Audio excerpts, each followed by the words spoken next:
This is the story of how skateboarders, using nothing but ledges, stairs, and handrails never designed for them, forced architects and city planners around the world to fundamentally rethink what public space is actually for.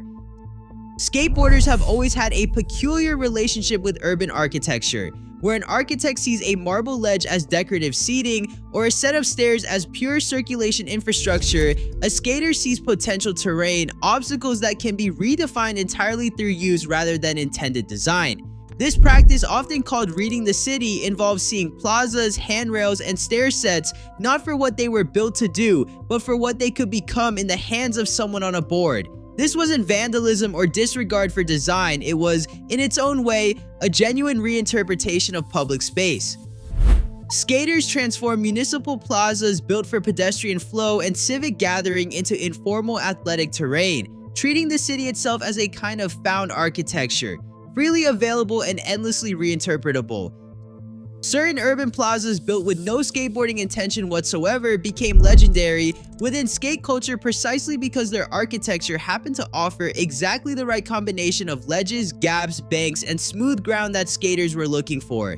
These spaces, often built as civic centerpieces meant to project order and prestige, were adopted by skaters as informal, unofficial skate parks, entirely without permission or design intent.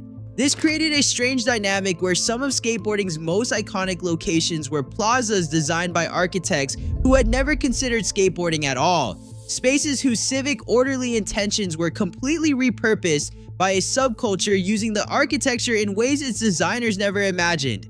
The very qualities that made these plazas elegant and functional for pedestrian movement, smooth granite, geometric ledges, open sightlines, were exactly what made them ideal for skating. As skateboarding's presence in these plazas grew more visible and more disruptive to intended civic use, cities responded with a now familiar strategy: hostile architecture. Small metal knobs, called skate stoppers, began appearing on ledges specifically to prevent boards from sliding across them. Rounded edges replaced sharp 90-degree corners. Rougher surface textures replaced smooth, skatable stone. These modifications, subtle to the average pedestrian, were unmistakable and deliberate to skaters. Physical countermeasures built directly into public infrastructure. This escalation turned ordinary urban plazas into contested terrain, an ongoing, largely invisible negotiation between skaters trying to use public space on their own terms and city planners trying to design that use back out of existence. Skaters, in response, developed an entire vocabulary for reading these countermeasures, recognizing at a glance which ledges had been quietly modified to be unskateable, and adapting their routes through a city accordingly. As skateboarding's cultural and economic significance grew through the 90s and 2000s, some cities began shifting from pure deterrence toward a different strategy, deliberately incorporating skatable design into public spaces, either through dedicated skate parks or, more unusually, plazas designed with skateboarding explicitly in mind from the start. This represented a genuine reversal, moving from treating skaters as a problem to be designed out, toward treating skateboarding as a legitimate use of public space worth designing for. This shift didn't happen everywhere, and it certainly didn't replace hostile architecture entirely. Cities still deploy skate stoppers and deterrent design widely today. But the emergence of purpose-built skate plazas represented a genuine acknowledgement that skateboarding had become significant enough, both culturally and economically, that some municipalities found it worthwhile to design for it directly rather than against it.